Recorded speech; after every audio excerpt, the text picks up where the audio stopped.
출애굽기 9장에서는 다섯째 재앙, 가축의 병이 생기는 거하고, 여섯 번째 재앙, 종기가 생기는 거하고, 그리고 일곱 번째 재앙, 우박이 내리는 것에 대해서 말씀을 했습니다.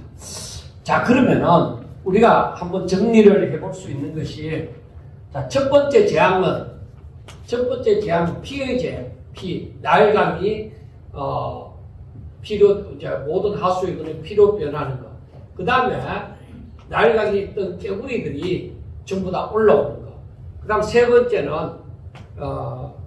그 다음에 이가 생기는 것. 근데 이거 원어적으로 보면은 자그마한 것이라고 했으니까 이도 되지만은 모기도 될 수가 있습니다. 그래서 하여튼 이나 모기가 생긴다. 그 다음 네 번째 재앙은 파리가 생긴다. 그리고 다섯 번째 재앙은 오늘 나오는 것처럼 가축에 이 병이 생긴다. 그 다음에 여섯 번째는 이제 종기가 생기는 거. 그 다음에 일곱 번째는 우박이 내리는 거. 그리고 여덟 번째는 이제 다음에 할 건데 메뚜기가 와서 모든 것을 푸른 것들을 다 묵어버리는 거. 그 다음에 아홉 번째가 온 땅에 흑암이 임하는 거. 그리고 열 번째는 우리가 잘 아는 대로 장자의 죽음입니다. 그런데 우리가 여기서 볼 때에 어떻게 이걸 단계적으로 나눌 수 있냐면 첫 번째부터 세 번째로, 그리고 4, 5, 6 여섯 번째로 7, 8, 9 이렇게 단계적으로 나눌 수가 있습니다. 그런데 여기에서 이렇게 보면은 이게 전부 다 어떤 의미에서 애굽이 그 우상하고, 지금 일본이 뭐 모든 데 신이 있는 것처럼 그렇게 신이 너무 많잖아요. 그런데 이것도 애굽에도 그러한 현상인데 이게 전부 다 그 애굽의 신을 상징하는 그러한 것들입니다. 그리고 이 피는 나일강이 이제 전부 다 피로, 즉 하수의 근원이, 생명의 근원이 되어지는데 피로 변하는데 이것도 나일강을 신처럼 섬기는 것입니다. 그리고 개구리는 뭘 얘기하느냐 하면은 다산. 그러니까 개구리는 이리 알을 놓잖아요. 그러니까 한 마리가 알을 놓으면은 엄청나게 번식되잖아요. 그래서 그 다산을 의미합니다. 생명력을 의미하고, 이가 생기는 것은 이 땅의 티끌을 그 이가 되게 하잖아요. 그래 땅의 티끌은 이 어떤 저들이 땅을 섬기는 것인데, 바로 이것도 바로 뭐라 할까, 이 저들에게 축복이 되어야 될 것이 땅이 오히려 저주가 되어졌다 하는 것을 얘기합니다. 그리고 여기에서 보면은 그 다음에 파리는 그 생활 공간에 이제 점령을 해서 이들을 괴롭히는 것이고, 가축은 저들에게 경제적으로 어떤 도움을 주는 것인데 이것도 멸하여지고, 종기는 이 몸이 건강해야 되는데 이것도 허물어뜨려 버리는 것입니다. 그 다음에 우박은 이제 우박부터는 이제 하늘로부터 임하는 거예요. 이 하늘의 기후와 농업이 완전히 박살이 나버리는 것이죠. 그리고 메뚜기는 수확한 것을 이걸 완전히 먹어버리면 생존 기반이 흔들리는 겁니다. 그리고 흑암과 같은 경우는 저들이 태양신을 숨기는데 태양이 완전히 가리워져 갖고 캄캄하게 되어지는 것이죠. 그러니까 이 모든 저들이 상징하는 이 모든 것들이 다 사라집니다. 그리고 우리가 첫 번째, 두 번째, 세 번째를 생각할 때에 하나님의 어떤 경고의 시작이라고 볼 수 있습니다. 그래서 여기에서는 생활 기반이 흔들립니다. 생활 기반이 흔들리는 것을 얘기를 하고 있습니다. 그리고 우리가 여기서 그 다음 천천히 해본 네 번째 파리 가축병 종기이란 것은 이때부터 네 번째 재앙에서부터는 이스라엘과 애굽에 구별이 있다. 이때부터는 구별이 있습니다. 네 번째 재앙부터는. 파리 재앙부터는 이스라엘 참 애굽 백성들 가운데는 애굽 지역에는 이 재앙이 임하는데 이제 이스라엘 이 사람들이 사는 고센 땅에는 임하지 않는 거예요. 이 재앙이 이제부터. 그래서 여기에서는 소유물에 타격을 줍니다. 이 처음에는 생활 기반이 흔들리지만 이제는 완전 소유물에 타격을 주고 우박과 메뚜기와 그리고 흑암이 임하는 것에는 바로 여기에서는 이 하늘로부터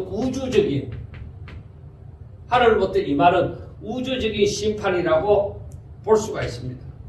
그러니까 이게 하나님이 하신다 하는 것이 이제 나타나는 거죠. 그리고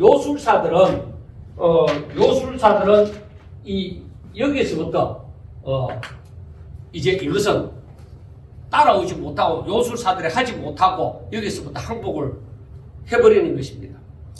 그리고 여기에서 보면은 이제 열 번째 재앙과 같은 경우는 이제 완전히 최종 심판에 이르는 것이죠.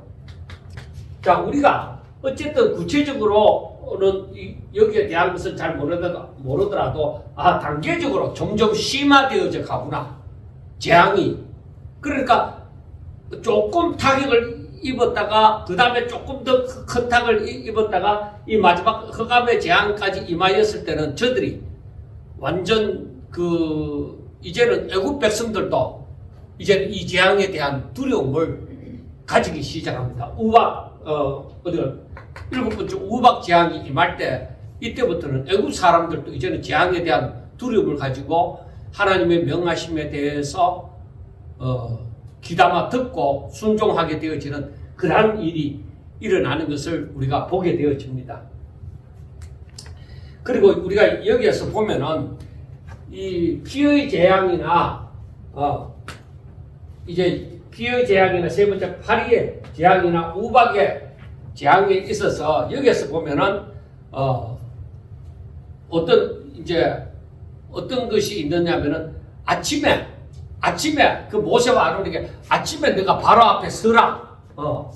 그 첫 번째 재앙, 네 번째 재앙, 일곱 번째 재앙에서는 아침에 네가 모세를 보고 하나님께서 모세에게 아침에 너가 바로 앞에 서라. 이 재앙을 선포하라는 것이죠. 그렇게 얘기를 합니다. 이것은 하나님께서 이제 바로에게 심판을 한다는 것을 얘기를 해줍니다. 그런데 또 특징이 뭐 있느냐? 세 번째 재앙과 여섯 번째 재앙과 아홉 번째 재앙에서는 하나님의 하나님의 경고 없이 바로 재앙이 각 단계마다 이렇게 규칙적으로 그렇게 임했던 것을 우리가 또 볼 수가 있습니다. 그래서 이 하나님의 경고가 있을 때에 너희들이 순종하지 않으면은 이 세 번째 각 단계마다 세 번째에 있어서는 바로 경고 없이 심판이 임하는 것을 우리가 볼 수가 있습니다.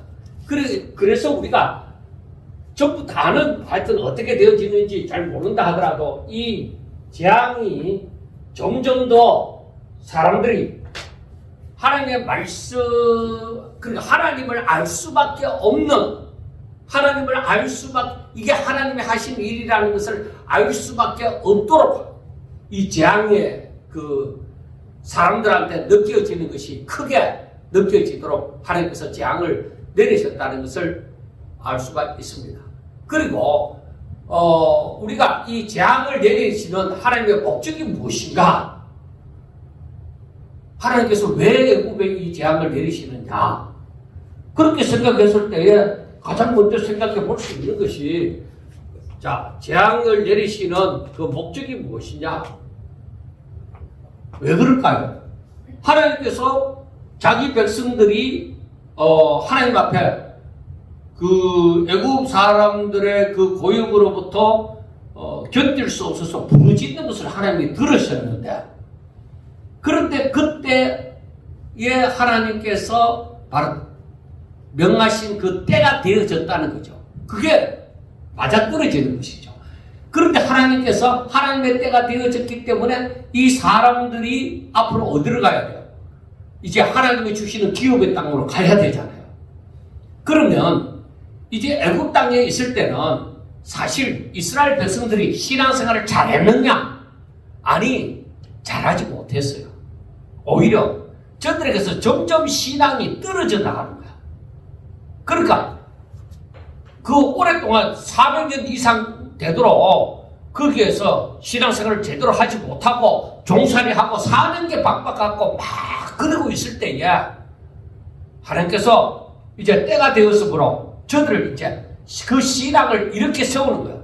그러니까 이 밋밋해진 하나님에 대한 이 신앙이 거의 사라져버리는 그 단계에서 하나님께서 불쏘시개에 불을 붙여서 점점 불을 크게 일으키는 것처럼 불쏘시개에 불을 붙여서 이 사람들이 하나님을 기억하도록 만들기 시작하는 거예요.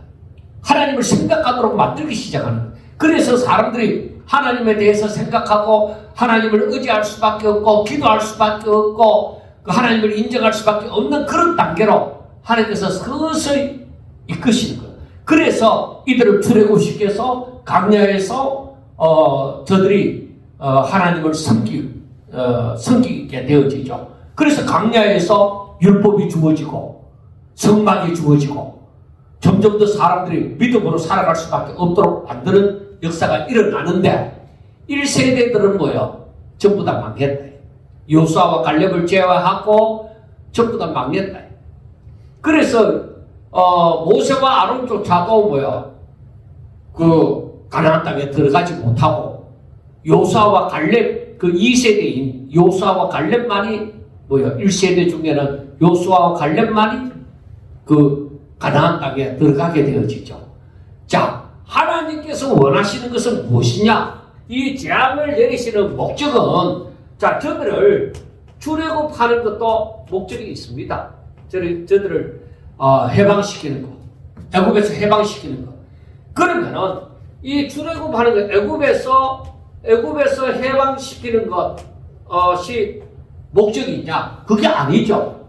이 이스라엘을 가나안으로 인도하여 들이시고자 하는 것이다. 왜 그러냐? 이게 언제부터 끊어졌는데, 자, 아브라함에게 이것을 약속하시고 저들이 그 약속을 붙들다가 요새까지 그 약속을 붙들고 그 사람들이 살았죠. 그런데 그 다음부터 요셉을 알지 못하는 바로 애굽의 왕이 들어서면서부터 이들은 종살이를 하게 되어진 것입니다. 그러니까 이들이 하나님을 잊어버리게 되어졌죠.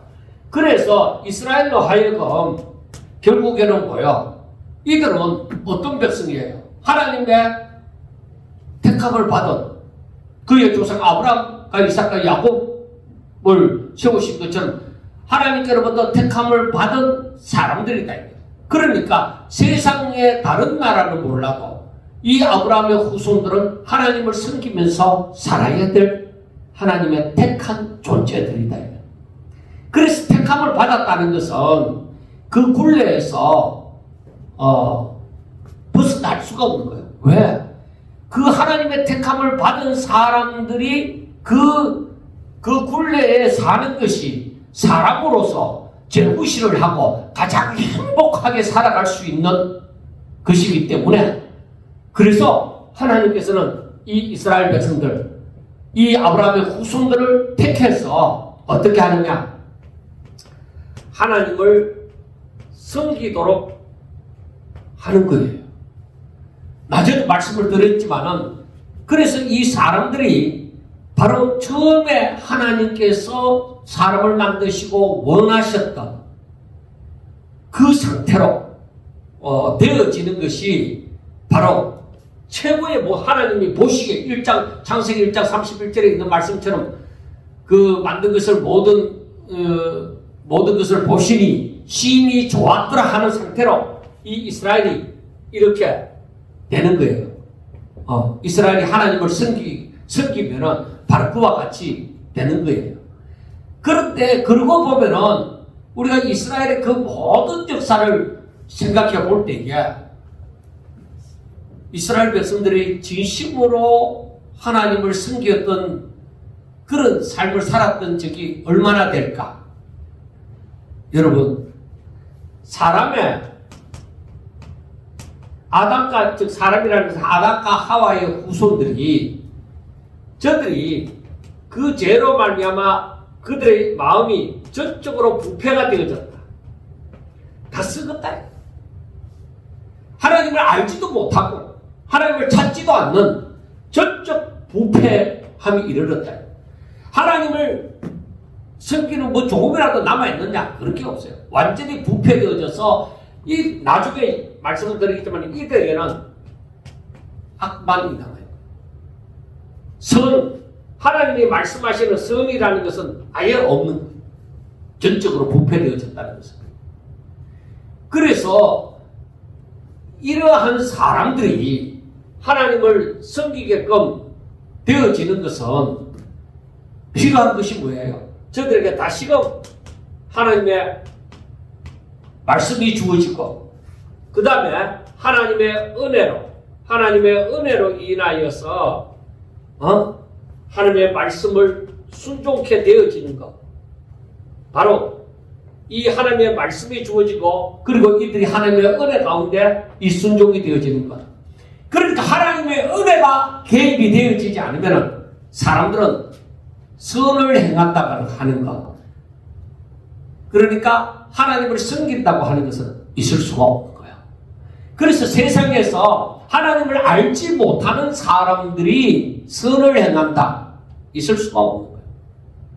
오직 만약에 이 이방인이라도 하나님을 섬기는 기생나합과 같이 룻과 같이 그들이 하나님을 섬기는 건 하나님에 대한 소문을 들었든지 아니면은 룻과 같이 지가 시집을 잘 가갖고 바로 나오미 시어머니 나오미와 같은 사람을 만나서 하나님을 알게 되어지든지 이 모든 게 하나님의 은혜다. 하나님의 은혜가 없이는 사람들이 하나님을 잘 섬긴다는 것이 있을 수가 없다. 그래서 사람들이 내가 잘났어, 내가 열심히 노력해서 내가 신을 찾아서 헤맸기 때문에 진리를 깨닫고 내 자신이 수고한 대가로 하나님을 잘 믿게 되어졌다. 그런 거 없습니다. 하나님의 은혜가 없이는 절대로 되어지지 않습니다. 그래서 우리 하나님께서 일단 여기에서 이스라엘 백성들이 출애굽시키기 위해서 하나님께서 이 백성들의 참 애굽에 재앙을 내리셨단 말이에요. 재앙을 내리셨는데 그 내리신 목적이 바로 여기에 몇 절에 나와요. 1절 마지막에 봐요. 내 백성을 보내라. 그들이 나를 섬길 것이니라 하고 얘기해요. 자, 내 백성, 하나님의 택한 백성, 내 백성을 보내라. 그들이 하나님을 섬길 것이다. 여러분, 이게 뭐가 그리 대단하다고, 뭐가 그리 대단하다고 그 애굽에 이 10가지 재앙을 내리게 되었냐 이 말이에요. 우리가 생각할 때는 사람이 하나님을 믿는 것이 별거 아닌 것 같아도 절대 별거 아닌 게 아닙니다. 하나님께서 보실 때에 이 하나님의 백성들이 하나님을 섬기는 것, 이거는 하나님 앞에 너무나도 큰 일이에요. 내가 하나님을 사랑하는 마음이 내 가운데 있다고 하는 것. 여러분, 이거는 하나님을 알지 못하는 사람들이, 하나님을 잘 알지 못하는 사람들이 바라볼 때는 뭐 하나님을 믿는 거 뭐 별거 있나? 그게 뭐 그리 대단한 일인데. 그렇게 싶지만은 하나님은 하나님의 백성들이 이렇게 하나님을 섬기는 삶을 살도록 하기 위해서 애굽에다가 10가지 재앙을 내려버리는 거예요. 그만큼 중요하다 이 말입니다.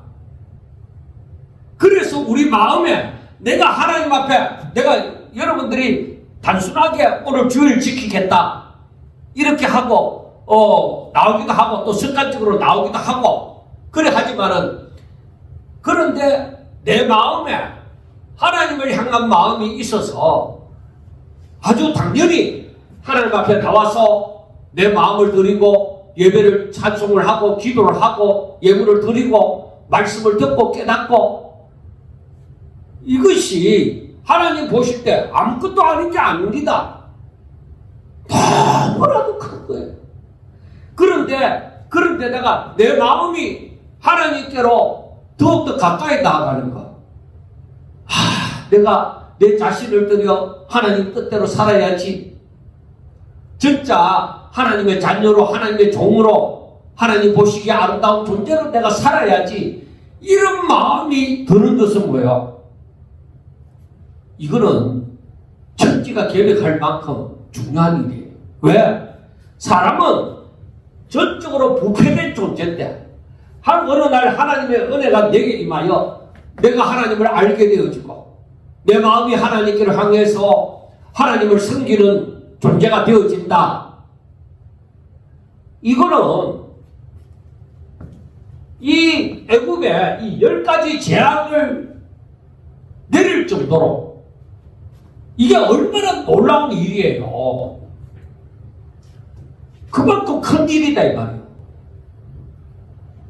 사람들은 이것을 우습게 생각하지만은 우리가 하나님의 말씀을 읽든지 듣든지 하면서 내 마음이 하나님께로 열려지고 또 찬송을 부르면서 더욱더 내 마음이 하나님께로 열려지는 것. 이건 놀라운. 그래서 한 영혼이 하나님께로 돌아오는 것 천하보다 귀하다고 얘기하는 거예요. 그 때문에 그 때문에 그런 거예요. 그래서 여기에서 그 다음에 생각해 볼 것은 이 성경에 계속적으로 7장 5절, 8장 22절, 9장 14절, 16절, 10장 2절 이렇게 다 나오지만은 이렇게 재앙을 내리는 이유가 무엇이냐? 두 번째로는 하나님이 누구신지를 알게 하기 위함이다. 하나님이 누구신지 안다는 거, 별거 아닌 것 같습니까? 아니에요. 내가 하나님을 알아가면서 어떤 일이 일어나느냐? 사람들이 말하는 팔자라고 얘기하지만은 팔자가 바뀌는 거예요. 사람들은 무슨 대단한 일을 해야만 되는 것이 아니라 내가 하나님이 누구신지 알아간다. 그거 알기 위해서 이렇게 10가지 재앙을 내리시는 거예요. 하나님이 누구신지 알도록 하기 위해서. 자, 그러면은 우리가 한번 찾아보면은 7장 5절 같은 경우도 거기에서 분명히 말씀하기를 뭐라고 하느냐면은 내가 내 손을 애굽 위에 펴서 이스라엘 자손을 그 땅에서 인도하여 낼 때야 애굽 사람이 나를 여호와인 줄 알리라. 그러니까 하나님은 하나님을 믿는 사람이든지 안 믿는 사람이든지 간에 하나님이 어떤 분인지를 항상 나타내시는 거예요. 그래서 우리가 이 하나님을 알면 알수록 하나님의 이 손길을 우리 삶 가운데 나타나는 것을 우리가 알 수가 있는 거예요. 왜? 그만큼 보는 눈이 열려지는 거예요. 애굽 사람들이 이렇게 그냥 이런 일이 일어나는 것이 아니라 여기에서 보면은 내가 내 손을 애굽 위에 펴서 이스라엘 자손을 그 땅에서 인도하여 낼 때야 출애굽할 때야 그제서야 애굽 사람들이 하나님의 하나님 되심을 아는 거라. 나를 여호와인 줄 알리라 하고 말씀을 하잖아요.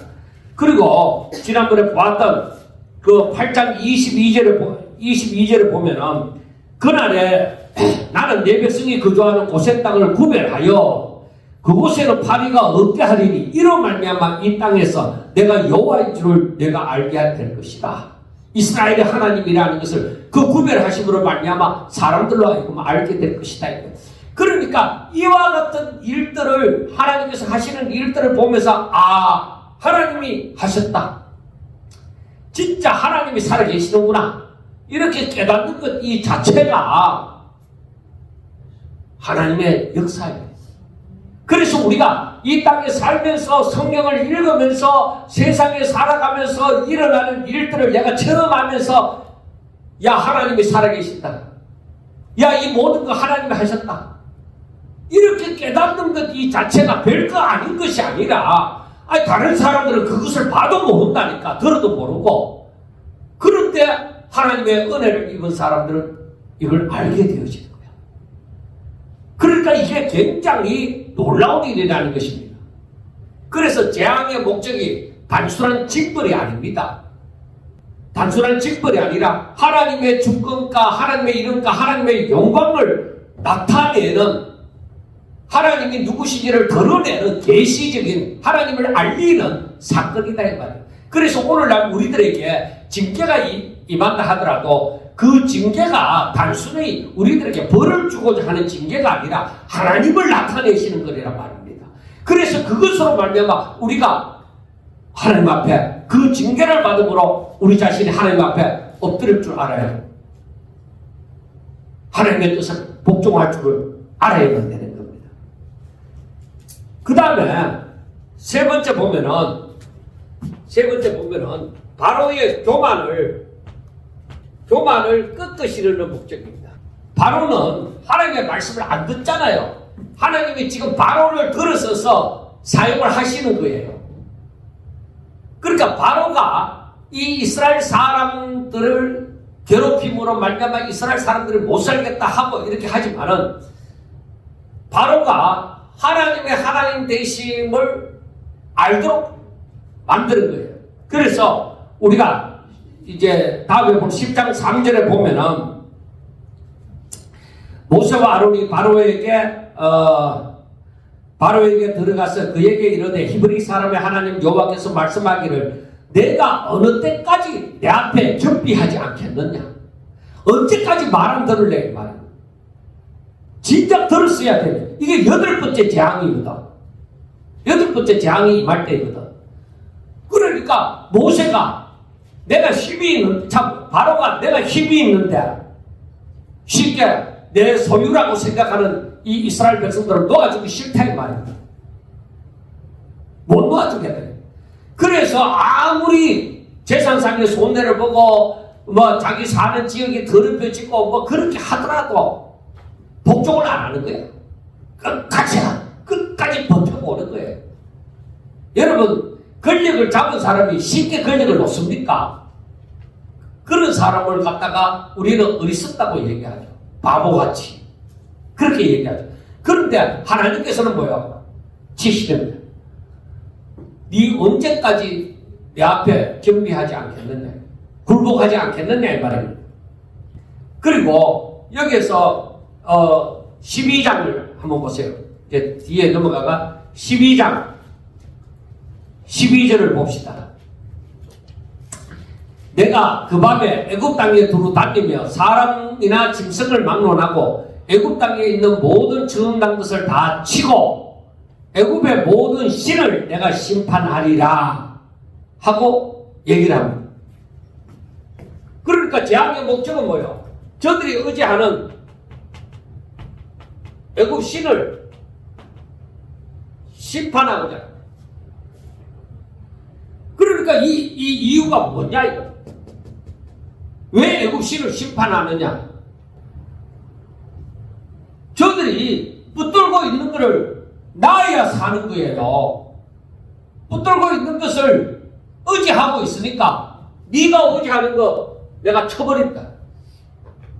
그래서 우리가 알아야 돼. 하나님이 부르는데 내가 돈이 있기 때문에 돈을 의지하든지 내가 권력이 있으니까 권력을 의지하든지 내가 큰 백이 있으니까 백을 뒷배경이 있으면 배경을 의지하든지 할 때 하나님이 어떻게 하시느냐? 그래도 네가 복종 안 하네.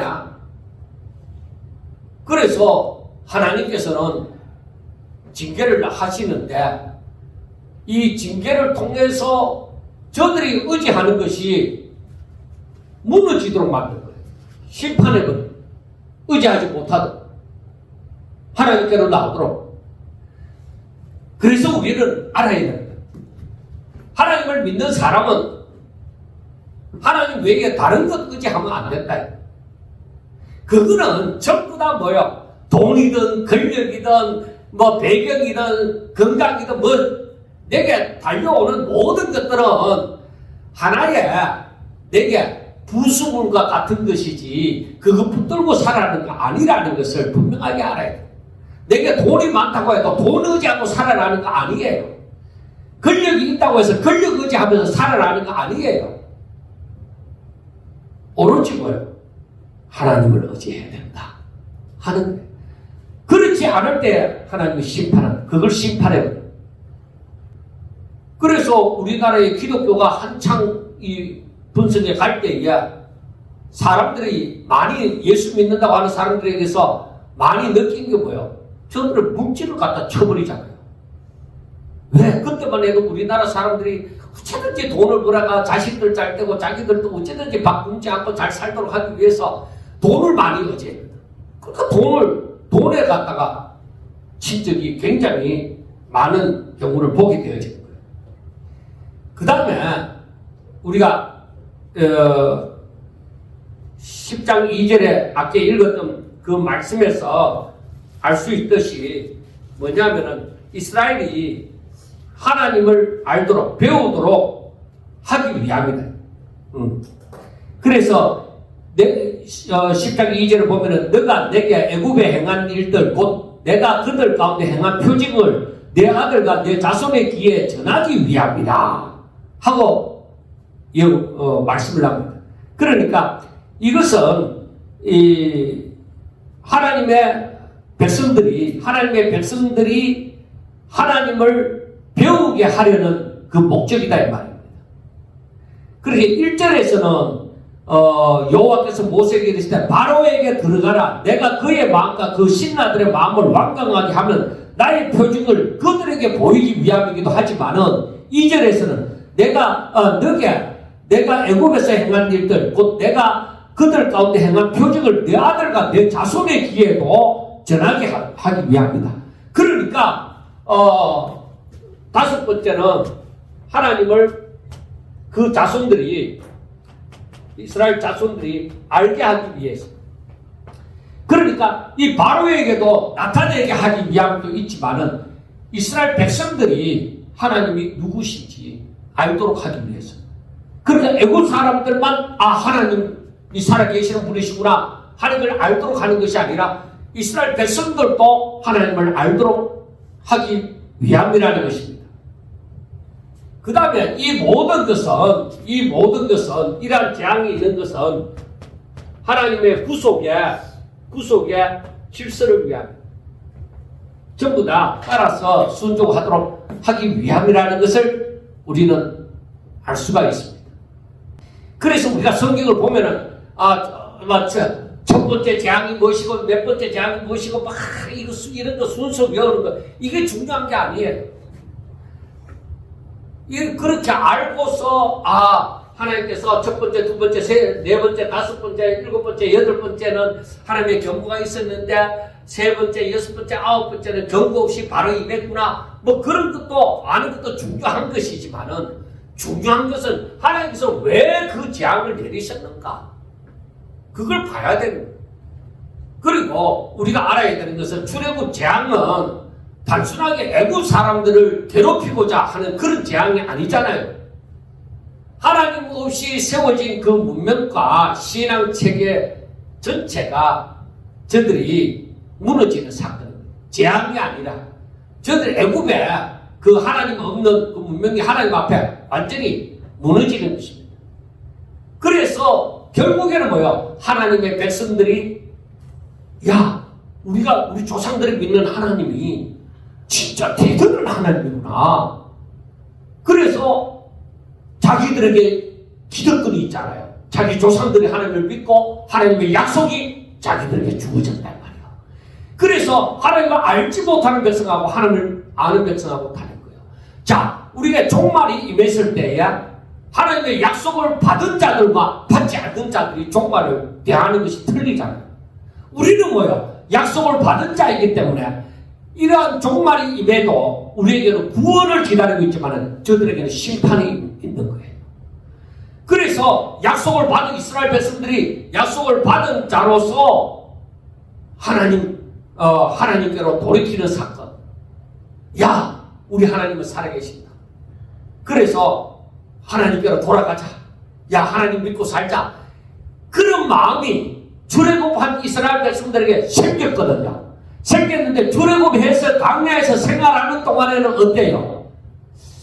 야, 믿고 의지하는데 이게 믿음이라는 것이 한번 생겼다가 생기면 그 다음부터 끝까지 이렇게 쭉 가면 좋은데 믿음이 생겼는데 그 다음에 내가 세상을 바라볼 때는 베드로가 예수님 바라보다가 물 위를 걸어갔는데 예수님 바라보다가 파도를 세게 풍랑과 그 파도를 바라볼 때는 흑암을 바라볼 때는 물속에 빠져들어가는 것처럼 내게 믿음이 생겼단 말이에요. 우리 하나님은 살아계신 하나님이고 그래서 홍해 건너고 막 찬양하고 난리가 났는데 그 다음에 물이 없으니까 이거 다 죽었다.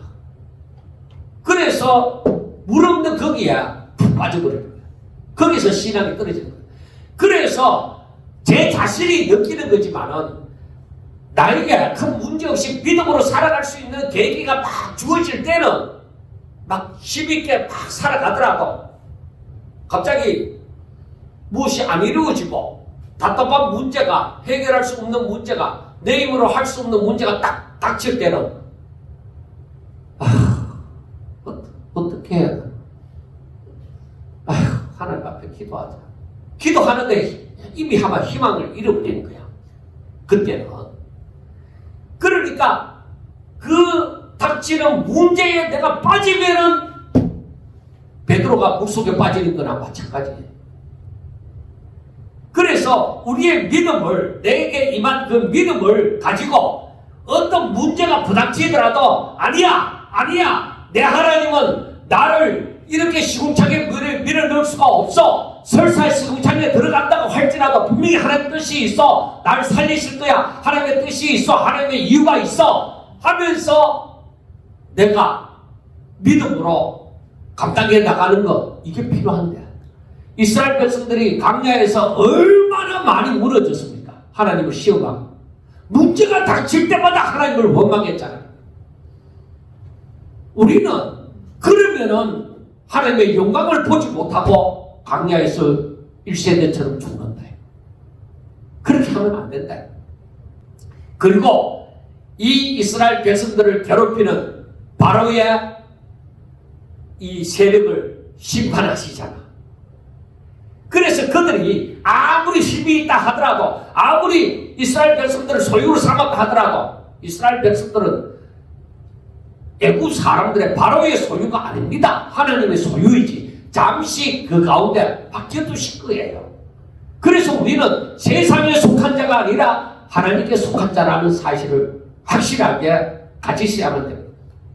그래서 하나님만이 참 하나님이시다 하는 고백이 우리 삶 가운데서 나와지는 역사가 일어나셔야 됩니다.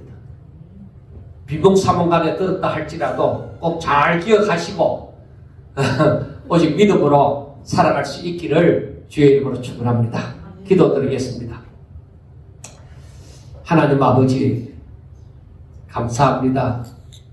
사랑하는 우리 성도들 하나님께서 지켜주시고 붙잡아 주셔서 큰 믿음으로 문제에 빠져들지 아니하고 어떤 문제가 닥치더라도 끝까지 하나님을 믿고 하나님과 동행하며 하나님의 약속의 말씀이 분명히 성취되어질 것을 믿고서 하나님과 함께 동행하는 자가 다 되게 하여 주시옵소서. 예수님 이름으로 기도드리옵나이다. 아멘.